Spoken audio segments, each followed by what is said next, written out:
What's up guys, it's Jake here, and I am joined by the lovely, beautiful Jamie.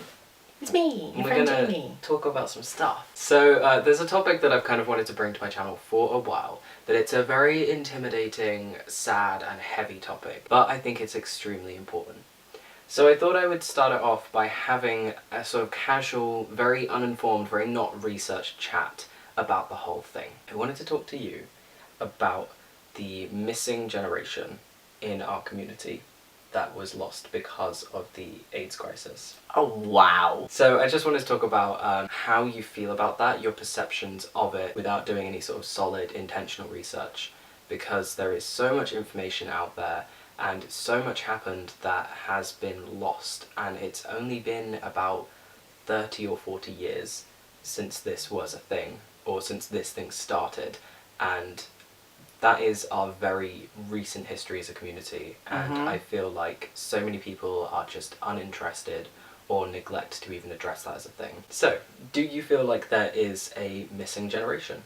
Completely. 100% there is a missing generation within the community. And I feel like a lot of the younger community lack a lot of LGBT history. And I feel like in normal society that's passed down from previous generations.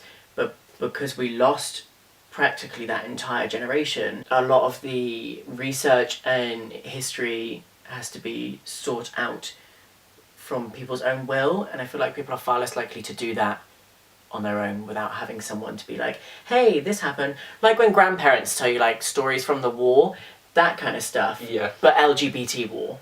We lost so many people from the neglect of governments, from people not wanting to address that this was a thing, because gay rights had only just moved to a point where gay people felt like they could exist in society and not constantly be under threat. They were forming their own communities. There was a sexual liberation, which was such a positive thing because, you know, most people at the time were growing up in small towns and isolated places where they could not find a community, they couldn't find another gay person. And being LGBT was very freshly legalised, like maybe not even a decade beforehand. So they were really in the throes of legal change. And then HIV and AIDS came along, and instead of having that time to fight for our rights, it was fighting for our lives and fighting for our right to get medical treatment and for people to research this disease and help find treatment. If you imagine all of those people that died and all of that time that was spent trying to survive, think about the art that could have been created. Think about the social change that could have been made. We are still in a position of struggling today because we didn't have that period of being able to normalise being gay. It was now not just something that was frowned upon, it was something that was dangerous and something that could kill you. I know that multiple people I've talked to my age, when they came out to their parents, they were scared that they were going to get HIV and die. That's because for that generation, that was their reality. Yeah, you're gay and then you get AIDS and die. And I feel like the wider straight community very heavily tarnished anyone who was LGBT because of that. Even though straight people can get AIDS, anyone can get AIDS, because of the increased rate in the gay community, that they were like, ugh. Do you know anyone from that generation? I don't. I have met one older gay man that lived through that time, but it was a very brief interaction, and I sort of didn't really have the chance and also didn't really want to hop straight into, so how many of your friends died? I do know a couple people that lived through the crisis. They were quite young when it was happening, but I have spoken to them about it, and it makes me like so much. I'm getting like teary now. It makes me like so emotional hearing the stories of that time, because in the short space of time that we've had since then, our equality has come on leaps and bounds in Western culture. And to think of a time where your friends were dropping like flies, like, pulls on my heartstrings a lot. Like, I can't, that's too much for me to think about. It's like imagining like the big found family that you have, this huge queer family. Imagine, you know, 80% of them die within the space of 5 years. This person was speaking to this guy and was trying to explain what the experience was like. So, who's your closest, like, queer friend? I have so many, I can't pick a favourite. Or, like, okay, name a close queer friend. Lorcan. They're dead. Who's next? You. Dead. Who's next? Leisha. Dead. Who's next? That is how they described the experience. That to me was a very like forward, raw way of putting it. Yeah. Being like your circle, your closest network of people, the majority of them have just been wiped out in a couple of years. Like, where do you go from there? That's crazy, right? Mm-hmm. And when you think about it and put it on your life, so like doing what we just did, it puts it into context so much more because you don't think of it as being real. Like, it doesn't affect you. You're like, oh, the AIDS crisis doesn't affect me now. And the thing is that getting HIV these days, being positive, is not a death sentence, because it's not likely with modern medicine that you will develop AIDS and you will die from AIDS. I have quite a few HIV positive friends and they lead exactly the same life as I do. The only difference is they have to take a pill every day and get regular checkups. That's, as far as they've explained, that's the only implications they have on their life. That's the same as people who take contraceptive pills every day. You take a pill every day, you know the risks. Or an allergy tablet every day. Yeah, it's so normal now, but what people forget is, you meet someone who's 40, 50, 60 years old or up, they will have remembered people that have died. Yeah. If they had even a handful of queer friends, they died. And imagine how hopeless that is, how isolating it is, and to think that your entire community, whilst it was just sort of forming its legs and starting to stand up, is just being punched down. You can't be open in the way that you thought you were going to be, in the way that you thought, oh, in 5 years' time we'll have changed this law and we'll have that, and we'll be showing people that we are just the same as them, we're just regular, we just want to live and love. It took me personally a long time to come around to the fact that watching movies about the AIDS crisis was important, because when I was a teenager, I was like, where are my happy rom-coms? Where are the throwaway teen movies that are gay? And when I was looking for gay movies, all I could find is movies where people were dying. And I was like, I don't want to watch that, that's depressing. I want to be happy and feel empowered. And I feel like it's understandable to feel that way, but I think it's also, there's an element about that is very selfish.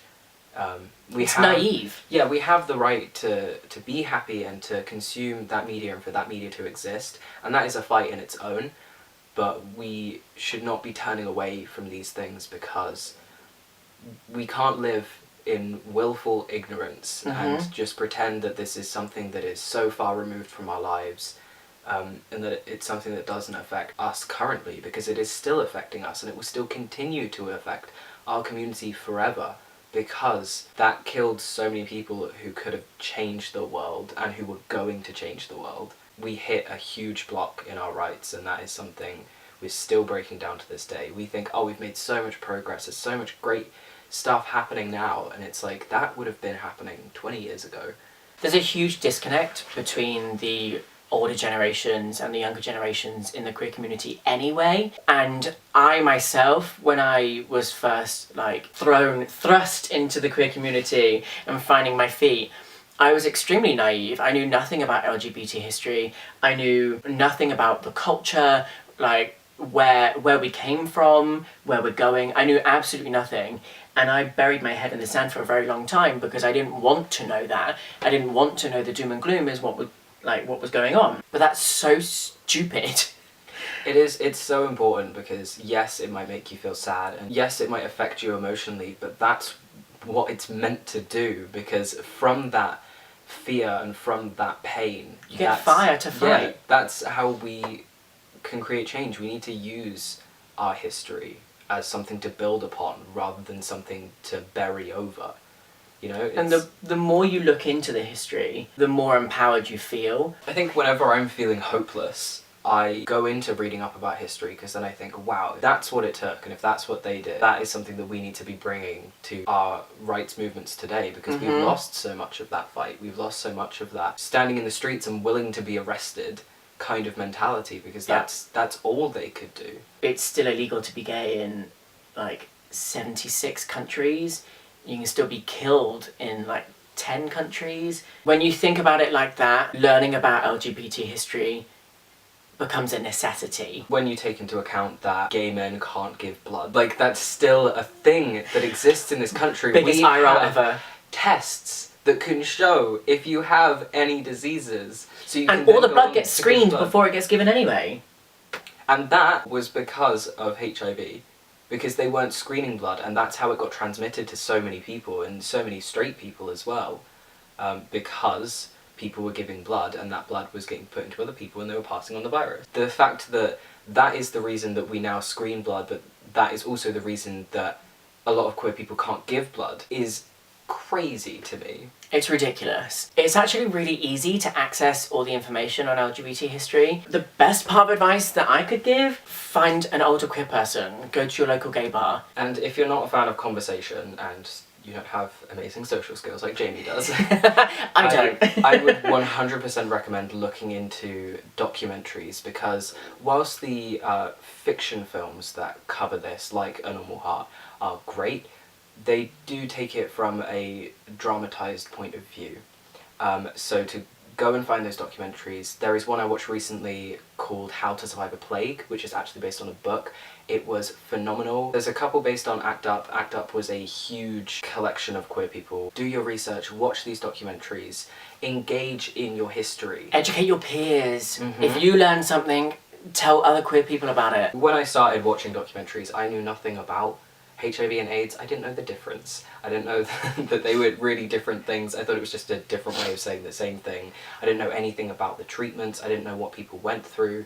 I watched something recently where someone said he volunteered up his body, like many people did back then, for medical trials done in people's basements. People were on up to 18 different types of medication per day because they were willing to try anything, they were willing to experiment if that meant it might hold a chance of helping other people. That's what our older generation have been through. That is what the elders have been through. That man you see sitting in the corner of the gay bar that you think is creepy because he's older than you, that's what he has gone through. And we need to respect the fuck out of that, because our generation has lost so much fire and so much passion and so much willingness to offer ourselves up for the sake of bettering other people's lives. And we have got so boiled down in the nitty-gritty politics that we are forgetting that people have died for us. And Activism's every day. activism is every day. Educate yourself, please, because I It will promise... change your life. I did not think I could get more empowered as a queer person, but reading about our history has made me 100% so much more passionate. It fucked me right up. So yes, this was a talk about HIV and AIDS. A necessary talk Necessary. about HIV and AIDS. I feel like this will be a starting point. I do want to go more into more targeted sort of educational videos about this. I don't care if people don't want it, I'm going to make it anyway. Alright, well thank you for being on my channel and being bombarded by this very heavy topic. Thank you, it's actually a really good topic to talk about. It's so it's something fun. that I feel super passionate about. Well, thank you for watching. I love you all. Hopefully I will see you soon. Take care of yourselves. Goodbye. Peace.